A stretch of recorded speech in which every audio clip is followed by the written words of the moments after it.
날씨가 좋을 듯 했는데 갑자기 흐려졌어요.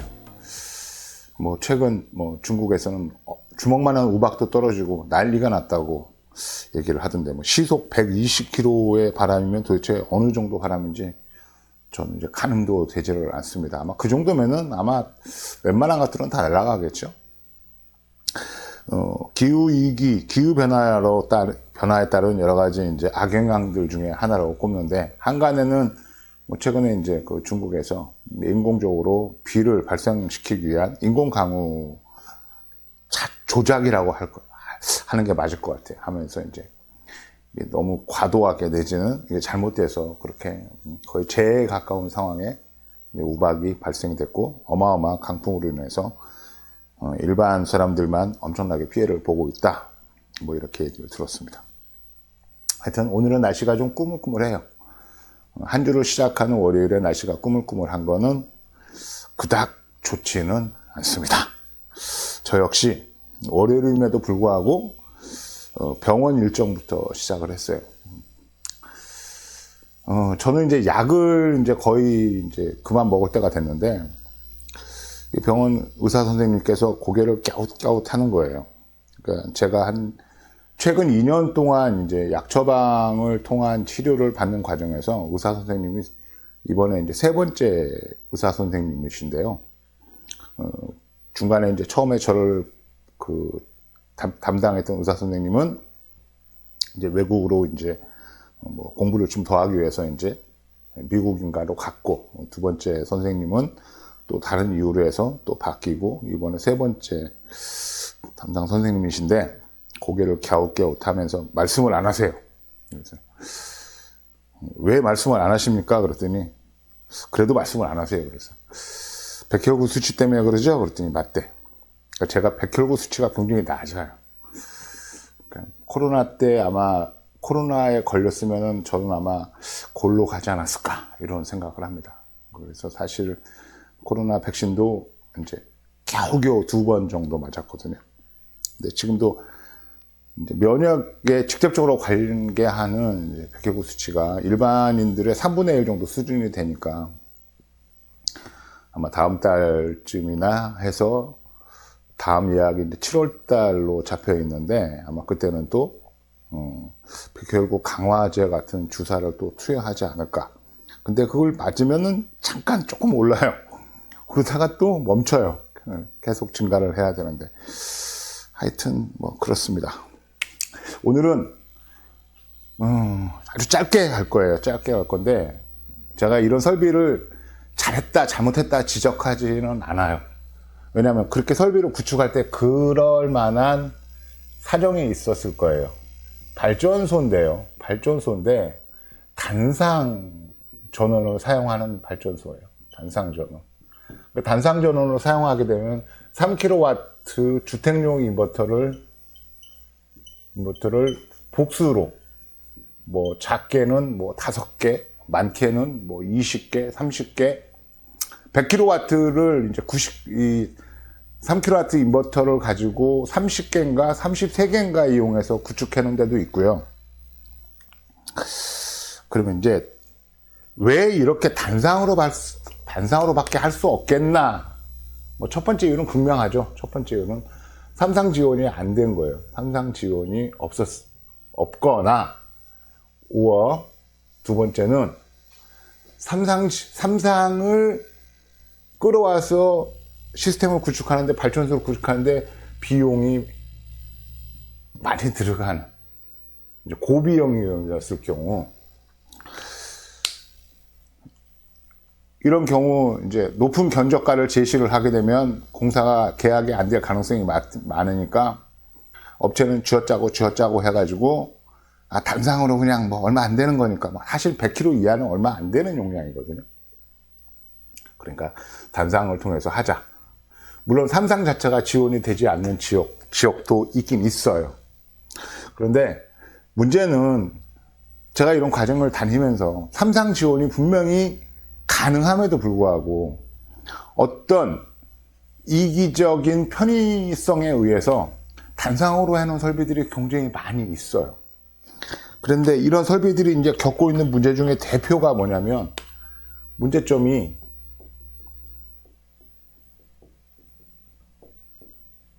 개통전압이 상승해요. 전압이 상승.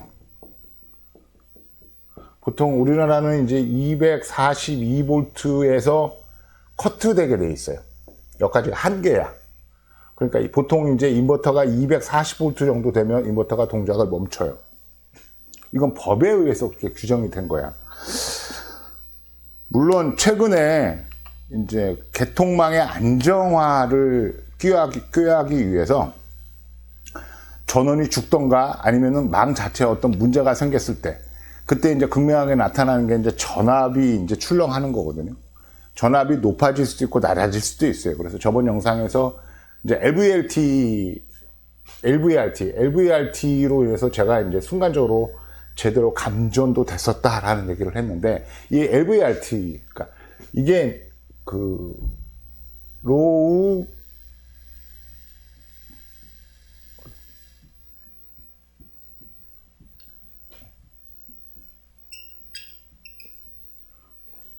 그러니까 로우 볼테이지 와이드 스루거든요. 그러니까 전압이 낮아도 그냥 운전해 이거예요. 근데 이 반대의 개념이 뭐냐면 HVRT예요. 전압이 높아도 그냥 운전해. 그러니까 최근에 이제 국내 이제 뭐 굴지의 인버터 회사는 240V가 넘어도 인버터가 동작을 할 수 있게, 그러니까 레인지, 그러니까 한계 레인지, 볼트 레인지, 그러니까 볼트 한계치를 올렸어요. 올려서 250V 이상도 인버터가 죽지 않고 동작할 수 있게 하는 조치들을 해놨습니다. 이게 이제 지금 현재 전력망 자체가 얼마나 불안정한지를 극명하게 나타내 주는 거거든요. 우리나라는 220V예요. 그러면은 220V의 운영 범위는 플러스 마이너스 10%예요. 그러면은 아마 197V인가 해서 241V까지가 아마 199V인가 242V인가. 저는 뭐 제가 워낙 숫자에 약하니까. 이 범위 안에서만 동작을 하고, 이 범위 밖을 벗어나게 되면 인버터가 동작을 못하게 돼 있는데, 자 보세요. 지금 HVRT를 적용해서 인버터의 한계 전압을 높여주니까 240V, 250V에서도 인버터가 동작을 한단 말입니다. 그래서 이 단상으로 구축해 놓은 설비들의 문제점 중에 개통전압 상승이 가장 큰 문제였고요. 더군다나 더 중요한 건 개통전압이 언제 올라가냐면 발전량이 많을 때 올라가는 거예요. 그러니까 10시를 지나서 뭐 11시, 1시, 2시 막 이렇게 폭발적으로 폭발적으로 발전을 해야 될 때 전압 상승으로 해서 발전소가 가동이 안 되는 겁니다. 출력이 아예 멈춰버리는 거죠. 그러면 발전소는 손실이 이제 극대화됩니다. 이런 문제를 또 업체들이 또 어떻게 해서 편법이에요. 편법을 이용해서 어떻게 했냐면 이거 도란스라고 그래요. 도란스로 하시면 금방 이해하실 거예요. 예전에 100V에서 220V로 넘어오는 과정 속에서 어쩔 수 없이 도란스를 이용해서 100을 220V로 점프시켜가지고 사용을 했죠. 반대로 오디오를 많이 좋아하시는 분들 중에 아직도 일본산 오디오를 많이 쓰시는데, 이분들은 또 반대로 우리나라의 220V를 110V로 낮춰가지고 오디오로 쓰시는 분도 있어요. 그러니까 이건 도란스는 트랜스의 변환기죠.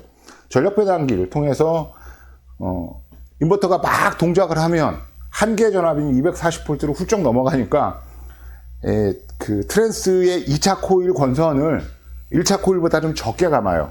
코일의 권수하고 볼트는 비례하는 거기 때문에, 만약에 예를 들어서 이렇게 만들어진 여기다가 코일을 이렇게 감아갖고 여기가 1차 그러면은 이쪽에는 여기가 2차잖아요. 그러면 여기는 예를 들어서 10바퀴를 감았다 그러면 여기는 한 8바퀴만 감는 거야. 그러면 전압이 요 비율만큼 한 10%네요. 한 20%네. 20% 정도 이제 전압이 낮아집니다. 그러면 이제 한계 전압, 법에서 정하는 한계 전압 범위 안에 들어오게 되는 거예요. 근데 최근에 참 공교롭게도 HVRT를 적용하기 위해서 전력을 운영하는 가장 중요한 원칙인 전압 범위에 대한 그 규정을 바꿨는지 제가 확인을 못하고 있습니다. 아마 제가 짐작하기에 그냥 이렇게 쓰는 거는 그냥 편의에 의해서 법이고 나발이고 다 필요 없으니까, 지금 당장 문제가 생겼으니까 야, 이 부분을 그냥 좀 무시해서 뭐 개통이 무너져 가지고 전 국토에 대규모 정전, 블랙아웃이 되는 것보다는 그냥 이것 좀 무시해서 전압이 약간 상승해더라도 야, 그대로 운전해 하는 게 이익이 크다라고 판단을 해서 이렇게 HVRT를 그대로 용인을 하고, 사실은 지금 나오고 있는 인버터에는 이런 LVRT, HVRT가 필수적으로 동작이 돼야 되는 알고리즘으로 탑재가 되어 있어요. 문제는 그간 이렇게 단상으로 설비를 해놔서 어쩔 수 없이 전압이 높아지고 그것 때문에 제대로 가동이 안 되고, 그래서 발전 사업주는 손실을 굉장히 많이 봤습니다. 제가 다니면서 되게 안타까웠던 부분 중에 하나인데, 그런데 거의 이제 설치 업체나 아니면 인버터 제조 업체에서는 마지막으로 알려주거나 마지막으로 제시하는 방법이 트랜스예요. 트랜스를 통해서 전압 범위를 적정 전압 범위로 안정화시키자. 그런데 이 트랜스는 이거 만만하지 않습니다. 가격도 만만하지도 않지만 트랜스는 효율이 굉장히 낮아요. 그냥 기본 마이너스 10% 정도는 트랜스에서 그냥 사라지고요. 어떻게 사라지냐면 트랜스가 열이 엄청 많이 나거든요. 그러니까 실제로 출력을 해야 되는 전기 에너지가 열 에너지로 다 바뀌어가지고 그냥 손실만 발생이 된다는 겁니다. 그런데 그 다니다 보면 어떤 부분들이 눈에 보이냐면 삼상으로든지 얼마든지 개조가 가능한 설비들이 눈에 보여요. 그런 환경들이. 그런데도 단상으로 설비해놨으니까 삼상으로 이 설비를 바꾼다면 발전의 성능 내지는 발전에 대한 어떤 그 운전의 안정성 이런 것들이 훨씬 많이 확보가 될 건데, 그럼 어떻게 할 수 있을 것이냐, 삼상으로 어떻게 바꿀 것이냐 하는 부분을 오늘 얘기를 해 보려고 하는 거예요. 그러니까 이 단상을 삼상으로 바꾸는 경우, 삼상으로 바꾸게 되는 이익은 엄청나게 많이 있는데, 많이 엄청나다기보다는 사실은 가장 원칙적으로 처음부터 그렇게 했어야 되는 거거든요.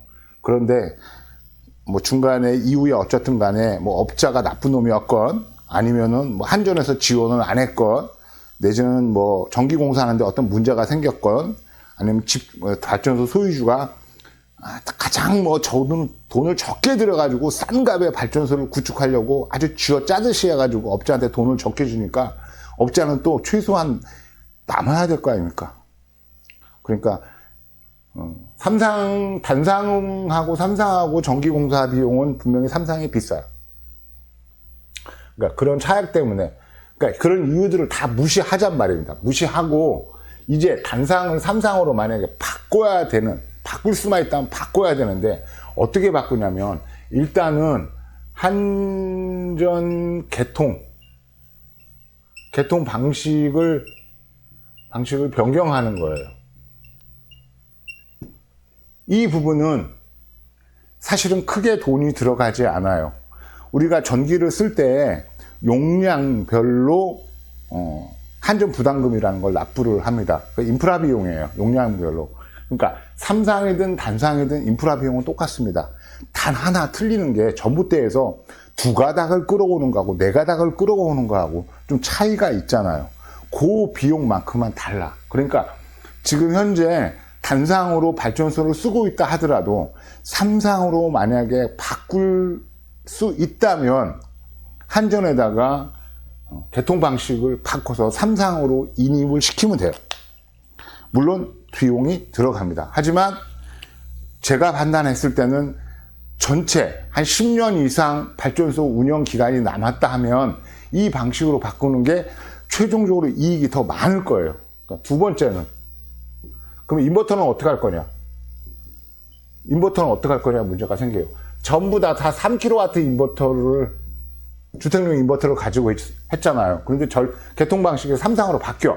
그러면 삼상 인버터를 써야 되느냐? 그런 것도 아니야. 인버터는 예를 들어서 9개의 주택용 3kW 인버터를 쓰고 있다. 그러면은 삼상이니까 전기선이 이거만 N상이고요. 예, 이건 L1, L2, L3가 이렇게 들어오잖아요. 그러면 간단해. 그냥 인버터를 나눠가지고요. 여기에 세대, 여기에 세대, 여기에 세대, 이렇게 나눠가지고 개통을 출력을 하면 됩니다. 만약에 인버터가 10개였다 그러면은 이 중에 한 라인만 더 인버터를 추가하면 되는데, 이 균형이라고 하는 거, 상간 균형이라는 게, 균형인 이 부분과 이 부분이 10% 이내로만 차이가 나면 문제가 없어요. 연결하는 데는. 물론, 9개 인버터를 쓰는데, 여기다가 한 상에다가는 1개만 물리고, 여기다가는 4개 물리고, 여기다가는 6개 물리고, 이렇게 공사할 리는 없거든요. 가능하면 우리가 상식적으로 균등하게 나누어서 공사를 하게 되니까. 자, 이렇게 만약에 진행을 했다고 그랬을 때 최종적인 이익이 언제 나오냐면, 인버터 교체할 때 인버터 교체 시점에서 그냥 이 단상 3kW짜리 10개, 9개, 7개 이거를 다 버리고 이미 상별로 인버터가 정리가 되어 있는 상태니까 그냥 삼상 인버터로 한 대로 교체를 하면 공사가 끝나요. 훨씬 좋습니다. 자, 우리는 전기선을 이 방식이 왜 유리하냐면, 저는 전공자는 아니에요. 근데 오랫동안 일을 하다 보니까 그냥 초등학교 3년이면 풍어를 읊는다 그런 식으로, 그런 수준에서 얘기를 하는 건데, 우리가 전기라는 게 결국은 L1, L2, L3 그리고 N상이 따라오잖아요. 이게 라인 1, 라인 2, 라인 3입니다. 근데 이 라인 3는 우리 동네에 있는 전봇대의 맨 상부에 보면 항상 전선이 3가닥이 지나가고요. 그리고 요 밑으로 이렇게 변압기 같은 것들이 이렇게 걸리게 되어 있는데, 이게 이제 특고압 라인인 거예요. 이건 22,900V입니다. 어마어마하죠. 이 변압기를 거쳐서 220V 내지는 변압기하고 변압기 상관을 하게 되면 380V의 전원이 만들어지는 거거든요. 근데 단상을 사용하게 되면 어떤 문제가 생기냐면, 예를 들어서 여기서 100이라고 하는 전력을, 100kW라는 전력을 발전을 했는데 선 하나만 끌고 오게 되면 선 하나 쪽으로만 100kW가 다 송전이 돼야 되는 상황이 생기는 거예요. 당연히 이 100kW 한 선에 물려져 있는 상의 전압은 다른 상보다는 전압이 많이 높아지겠죠. 부하가 많이 걸릴 거예요. 송전하고 배전하는데. 그럴 때 삼상을 하게 되면 이 100kW를 이 변압기에다가 3개에다가 골고루 나눠서 그냥 간단하게 해서 33%씩 똑같은 수준으로 전력을 송전할 수 있어요. 그러면은 망에 걸리는 부하도 적게 걸리고요. 최종적으로 이렇게 했을 경우에 인버터의 출력 부하가 상당히 많이 줄어들죠. 상당히 많이 줄어든다는 얘기는 인버터 내부에 열화 현상이 좀 덜 적어져요. 열화 현상이 적어진다는 얘기는 인버터의 수명이 올라간다는 얘기고, 또 하나, 인버터가 좀 열화 현상이 적어지면 성능도 그만큼 많이 높아집니다. 높아진다는 표현보다 안정화하게 되겠죠. 그래서 결국은 제가 감히 단언을 하는데, 단상 인버터 만약에 9개를 출력할 때 하고 삼상 인버터 한 대로 출력했을 때가 출력이 어느 쪽이 더 높으냐면은 이쪽이 출력이 높을 거예요. 이건 제가 한 1,000원 정도 내기는 걸 수 있어요. 1,000원 너무 작은가? 500원이면 되는 것 같은데. 그죠? 그래서, 이제 이런 분들, 이런 현장을 만나면 좀 답답하긴 해요. 그리고 이제 문제가 뭐냐면, 이렇게 이제 태양광이 설비가 돼서 공사가 끝난 이런 현장들은 이미 충분한 수익이 나오지 않고 있어요. 왜? 툭하면 과전압으로 해서 발전을 못하고 있었고, 툭하면 뭐 개통의 한계 때문에 인버터가 죽고, 뭐 이런 현상들이 이제 계속 매번 일어나니까 수익이 날 만큼 충분한 발전량을 확보를 못한 거예요. 그러면서 이제 최초에 설치했던 업체하고도 옥신각신하고 뭐 한전하고도 옥신각신하다 보니까 나중엔 지쳐가지고 에이씨 저거 내가 재수없어 갖고 내가 당했지 하고 이제 거의 포기한 듯한 뉘앙스로 말하시는 분이 굉장히 많습니다. 근데 방법이 있다는 얘기예요. 물론 이런 부분이죠. 이미 내가 당했어. 나 저 태양광 발전 설비 괜히 했어. 거기다 들인 돈 그냥 날렸다고 생각해. 그러니까 때려 부셨으면 좋겠는데 때려 부시지도 못해. 때려 부시지도 못하죠. 그러면 그런 상황에서 변경할 수 있는 옵션이 있는데도 거들떠 보지 않습니다. 왜? 이미 이제 포기가 돼버린 거예요. 여지는 있는데.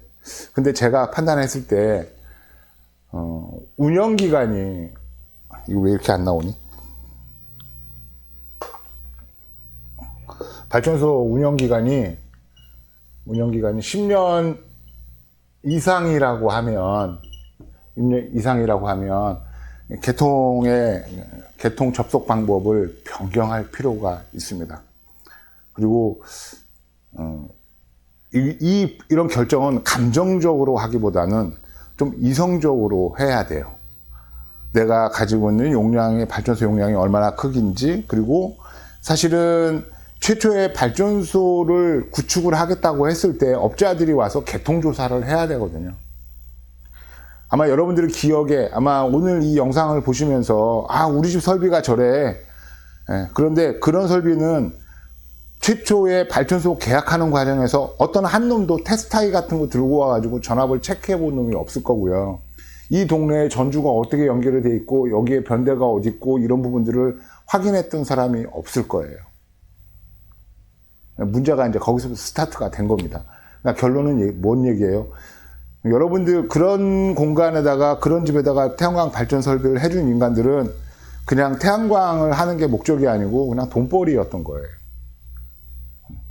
그리고 또 재미난 사실이 뭐냐면 이렇게 잘못된 설비를 해놨는데 얼마를 주고 설비했어요 그러면은 아니 또 왜 이렇게 돈은 또 많이 줬어? 미치겠어요 제가. 해당 연도에 제가 어렴풋하게 머리가 좋지 않으니까 어렴풋하게 해당 연도면은 1kW에 대충 얼마 정도 구축했다고 하는 것들은 기억을 하고 있잖아. 근데 거의 이런 설비를 현장에 가서 물어보면 그 당시에 그냥 평균적인 공사비보다도 좀 많이 준 거예요. 그러니까 업자들이 쉽게 말해서 그냥 헤쳐먹은 거지. 뽕 뜯어간 거예요. 그러니까 결국은 이제 이런 분들이 태양광 괜히 했네부터 시작해서 심하면은 부부싸움으로 비화가 되고 내지는 이제 동네 사람들한테도 참 얼굴을 못 들죠? 면이 없다 그럽니다. 그쵸? 영어 표현에도 뭐 페이스라고 표현을 쓰던데 체면이 없다라고 얘기하던데. 그러니까 결론적으로 이렇게 잘못된 설비들을 웬만하면은 이제 이걸 정상화 시켜주고 앞으로 있게 될 여러 가지 변화하는 전력 환경 자체를 미리 준비를 해야 돼요. 제가 누차 얘기하듯이 지금은 이제 원자력 발전이 뭐 중요하다, 뭐 석유 발전, 가스 발전이 뭐 우선한다, 내지는 뭐 급전에는 LNG 발전이 최우선이라더라, 내지는 뭐 좀 알아보니까 이 태양광 같은 것들은 막을 수가 없는데 그러면 양수발전소 같은 것들을 많이 만들어서 물리적인 ESS 같은 것들을 더 확충해야 되지 않냐, 뭐 이런 논의들이 많이 있고, 야 수소발전도 금방 될 것 같아. 그래서 수소발전을 하면 어떻게 될 거야. 뭐 이런 다양한 얘기들은 사실은 별 의미가 없다고 말씀을 드렸잖아요. 우리는 멀티 자원, 멀티 에너지를 이용을 해서 살아야 됩니다. 그러니까 전기라고 하는 에너지를 이렇게도 만들고 저렇게도 만들고 저렇게도 만들어서 쓰지만 이런 만들어 쓸 수 있는 옵션들을 많이 가지고 있어야 되고, 그 중에서 우리 생활 주변에서 일반인들이 정말로 큰 기술 없이, 큰 경제적인 부담 없이 전기를 생산해서 만들 수 있는 방법은 태양광이나 풍력밖에 없어요. 특히 이제 태양광 그런 종류 중에서는 이제 아주 으뜸이죠. 갑이라고 할 수 있습니다.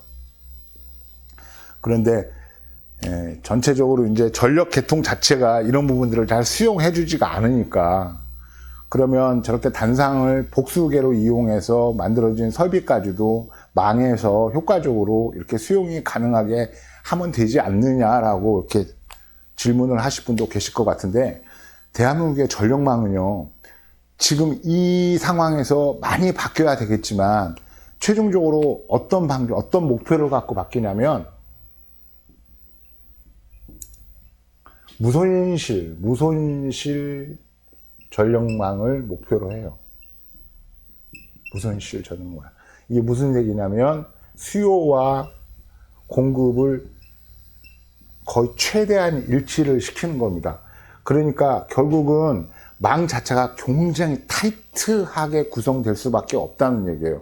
예전에 우리가 개발 시대 때, 저 동네 저쪽 산 너머에 뭐 대규모 산업단지 공장이 들어온다니까 거기에 맞춰가지고 한전하고 협의해서, 저기에 뭐 새로 변대주 배전 라인을 새로 끌고 와서 자체적으로 변압기 설비를 갖추어서 대규모 전기를 쓰게 한다.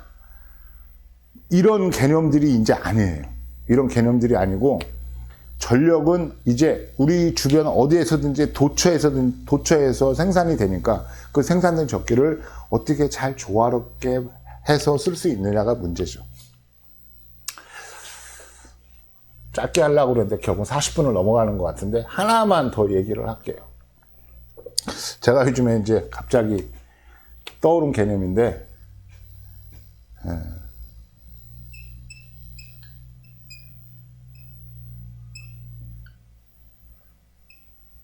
이렇게 쓰나요? 이게 영어 영문이니까, 이게 이제 전력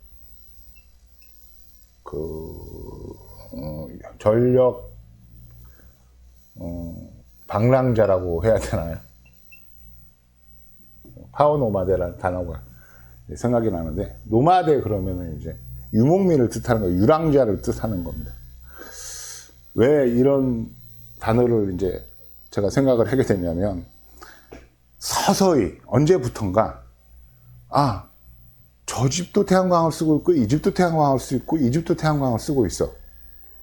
그리고 기회만 되면, 예전에는 태양광에 태자도 관심이 없던 사람들이 기회만 되면 태양광을 설치하려고 합니다. 그러니까 태양광이 이제 필요하다는 인식은 이미 넘었고요.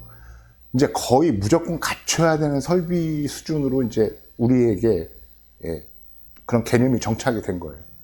그런데 태양광을 설치하려면 일단 부동산이 있어야 돼요. 부동산. 내지는 동산이 있어야 됩니다. 동산은 필요 없죠. 부동산이죠? 부동산이 있어야 돼요. 토지가 있거나 건물이 있거나 땅이 있어야 돼요.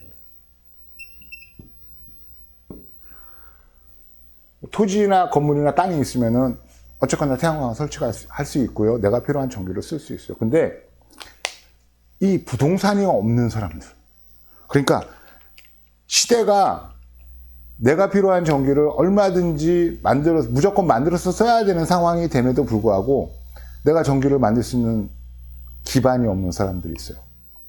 그러니까 저는 이제 이런 사람들은 이제 파워 노마데라고 부르고 싶은데, 이분들의 한계는 뭐냐면, 내가 발전할 수 있는 여지가 없기 때문에 전력을 공급받는데 주어지는 그냥 방식 자체를 그대로 그냥 수용을 해야 돼요. 그러니까 요금도 주어지는 대로 해야 되고, 어떤 상황에서는 내가 필요한 용량도 제한이 될 거고, 뭐 그렇습니다. 자유롭지 않죠. 시대가 전기 시대인데 전기를 사용하는 데 있어서 자유롭지 않은 겁니다. 예전에 한 10년 정도 지났는데요. 이 태양광 업계에 그 주택용 태양광을 모집하는 전단지들 참 수백 종의 전단지들이 돌았는데 그 중에서 이제 가장 그 기억에 남는 전단지의 타이틀이 뭐냐면 우리 집에도 태양광 발전소를 만들어요 라고 하는 홍보 문구를 가지고 있는 이 홍보 그 전단이 제 기억 속에는 가장 강력하게 남아 있습니다. 그리고 아주 잘 그 구성된 카피라고 생각이 들었어요. 그 당시에도 저 카피는 참 멋있어. 우리 집에도 태양광 발전소를 만들어요. 태양광 발전소를 만들면 에너지 주체가 되죠. 발전소가 없으면 반대로 에너지 주체가 되지 못하고 에너지 그냥 소외자가 됩니다. 소외자가 되고 어떤 주권이라고 그럴까요? 자신의 권리를 잘 찾지 못하는 그런 상황이 됩니다. 쓸데없는 얘기고요. 오늘은 지금 여러분들 혹시 주변에 아마 이렇게 이제 잘못됐다는 표현이 좀 그렇긴 한데 좀 불안정하게 그리고 불리하게 만들어진 설비를 갖고 계신 분은 아마 태양광에 질려가지고 이 영상을 볼 가능성이 별로 없어요. 근데 혹시라도 이제 주변에 이런 설비를 갖고 계신 분들을 아시거나 아니면은 행여라도 자신이 이런 설비를 갖고 있는데 어떻게 좀 해결할 방법이 없을까라는 분들에게 힌트를 드리고자 이 영상을 제작을 하게 됐습니다. 정말 할 말이 정말로 많은데요. 그런데 오늘은 일단 여기까지 하기로 하겠습니다. 영상 시청해 주셔서 대단히 감사합니다.